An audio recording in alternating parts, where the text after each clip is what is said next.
Hey guys, how you doing? This is Keon Corniff, also known as Mr. Finance, and as you can see in the topic, it talks about how do you make phone calls, right? In regard into our national campaign and about our financial services that we do provide to people, and what is it about? Now, one thing I want to tell you that this is not a sale tactic. This is actually a human tactic. It's a keep it real tactic. It's not some thing that you're trying to use to persuade people or trick people into something. Honestly, I don't do that. I keep it real. I get straight to the point and I get my message across. But in order, you gotta have what's called systemized phone calls. Meaning like you can't go into phone calls without having intentions. And your intentions can't be solely what's the benefit for you.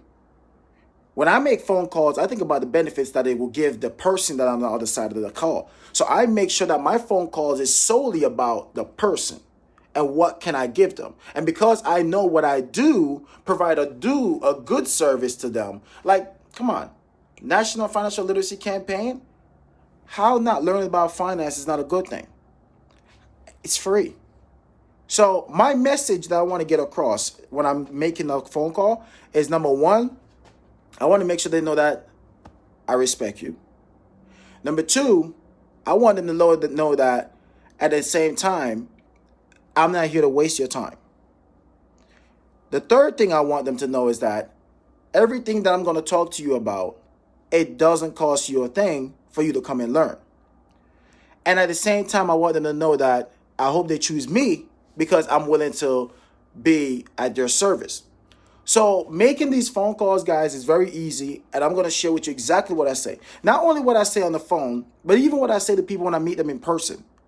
Even when I send them a text, what do I say? Right? Because it's not hard, guys. It's really not hard.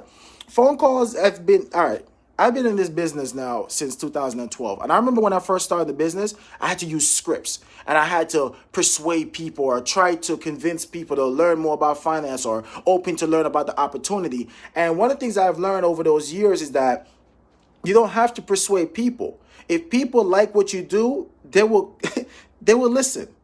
But if it's not something for them right now, you got to be okay with the fact when they tell you no. I think the main reason why many people are afraid to make phone calls is because they're fear of rejection. I'm not going to lie. I still get a little bit fearful when I make phone calls because I don't like to be rejected. But now I don't take offense to it because I tell myself that if someone reject financial literacy, if someone reject free education, free information, free service, free this, if they reject that, it's not about me, it's about them. So that's the first thing you got to understand when you're making phone calls as entrepreneurs. You got to understand that if your service, if you know in your heart, deep in your heart, that what you're telling the person about your services and all the things that your company do and it has to offer, if you know deep in your heart that that will bring value to that person, when they reject you, don't take offense to it.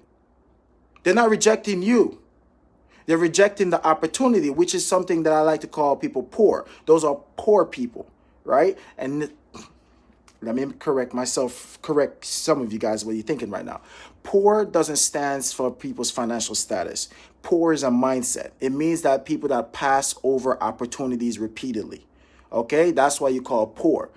Pass over opportunities repeatedly. So if someone pass over the opportunity repeatedly for them to come and learn about finance, don't take offense to that. Or even any opportunity that you have. So what I do when I make my phone calls, literally my phone calls, I go like this. I say ring, ring, ring. Hello, may I speak to John, please? May I? Don't, is this John? Oh, John, how you doing today? Rude. It is very rude. May I speak to John Bob, please? Right? Now, what if they have a last name that you can't pronounce? You better get the first name. What if they have a first name you can't pronounce? Better say the last name. And if you're going to say the last name, Mr. If it's a Miss, Mrs. It's just about manners. You got to have manners, guys. And we live in a world where respect and manners is so undervalued. Am I lying, guys? How many guys, when the last time one of you guys opened the door for a woman? When the last time you guys pull out the chair for your wife? Right? So these are the things I'm talking about. Right? It's just about respect. I grew up in Jamaica where respect is held at the highest level. So when I say may I, right, I'm asking permission. May I speak to John Bob, please? Hi, this is John Bob. Hey Bob, how you doing? My name is Keon Corniff. I'm calling from World System Builder right now. Is this a good time you could talk really quick? I have to introduce myself. And then you got to ask them permission. Is this a good time?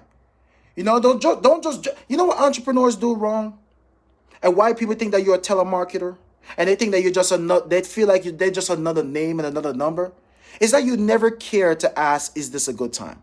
What if that person is dealing with a death? What if that person is trying to put their kids to sleep? What if that person is going through a bad day? You never care to ask, is this a good time before you get into your whole spiel?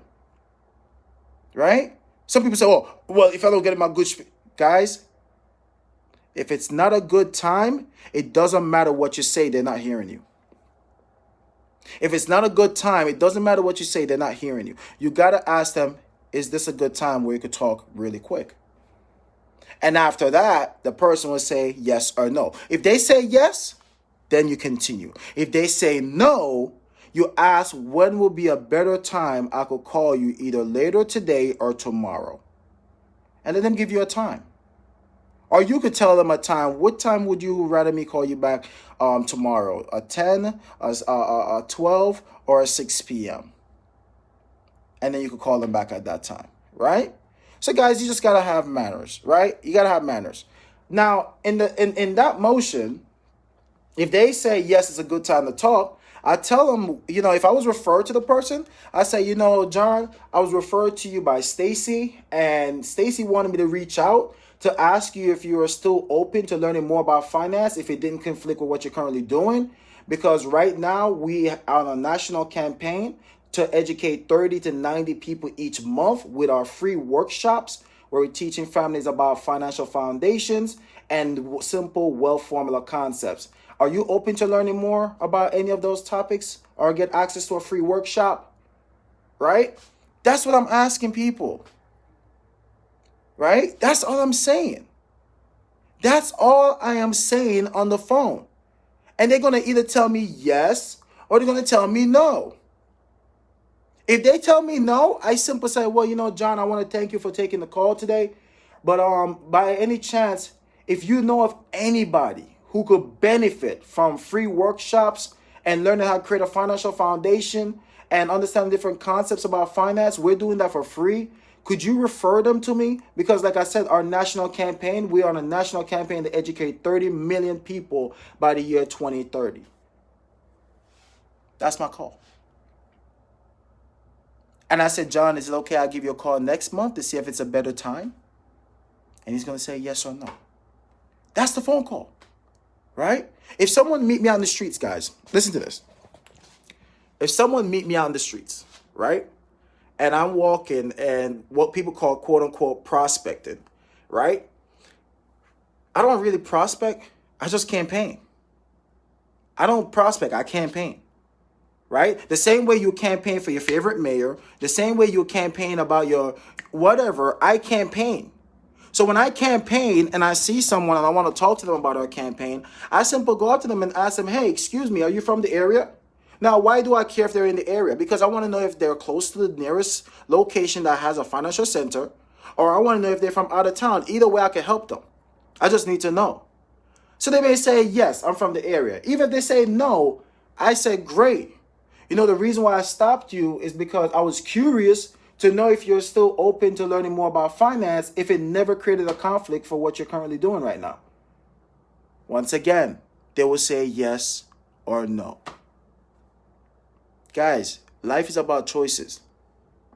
Life is about choices. You got to give people the opportunity to have a choice. And you know what the choice I give people?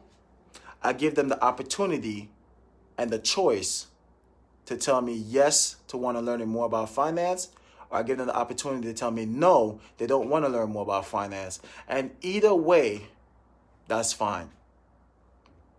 That's our campaign, right? That's our campaign. That's what this whole movement is about. That's what financial literacy is about. It's about giving people the opportunity to know that, hey, there's people out here that's willing to educate you. But it's your choice if you want it. And you got to be okay with people's choices. And that's where we always get this thing all mixed up, where we get all mad and we get in a hissy fit and we think that people are stupid. We think that people are dumb. And we get so frustrated with people. Guys, you can't get frustrated with people. You got to be patient with people. You're talking about financial literacy. Do you understand that there's a million other companies out there that's talking about financial literacy? And maybe one of them got burned before by one of those movements. Maybe somebody Guys, you just got to be patient. But the one thing people respect is consistency. Since 2012, I've been talking about finance. There's people on my Facebook today that know me since 2012, and they could tell you I've been talking about finance since 2012. That's it. Right? So you just got to be consistent with your message, and you got to believe in what you do. I truly believe in what I do. I believe that we're going to educate the masses. I do believe that financial literacy is the answer to a lot of people who, struggle with their finances. I do believe that financial literacy can change America. I do believe that financial literacy can make Americans smart again. I do believe that. Because you're looking at a guy that never went to college. You're looking at a guy that never was a top player in his school. You're looking at a guy that was in special education. You're looking at a guy that people would have said, man, he may amount to be nothing. But you got to let me be an example that financial literacy can change your life. Even if you don't do the business side of it, just the knowledge alone, just the understanding, the wisdom that you get from understanding about how money works can put you in a position for you and your family forever. So just make the phone call. Yes, I know sometimes it's hard, even for me. Even for me to make phone calls every day because you have your life that's happening to you. So what I learned, I say, you know what? Every day, I say, you know what? I got to call 30 minimum people.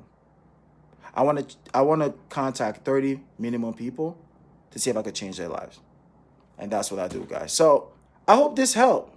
And once again, I'll tell you, it's not a pitch. It's not a phrase. It's not something that you just try to persuade people. It's just simple asking a question. Are you open to learning more about finance if it didn't conflict with what you're currently doing? That's it. That's my phone call. That's how easy it is. That's my text message. That's when I prospect people. And if they ask me, could you tell me more? Great. What we do is that we help families to create a financial foundation using a simple wealth formula. Can you give me 20 to 30 minutes of your time to show you exactly how we do that? That's my phone call, guys. So I hope this helped. I hope this helps somebody. And if you ever need more questions, if you ever need me to just even sit in with you and make phone calls with you, I'm more than happy to, right? So such a pleasure, guys. Remember, you're one decision away from changing your future for the better. Always remember that the choice is always yours. My name is Keon Corniff, also known as Mr. Finance, and I'll see you at the next one. Bye-bye.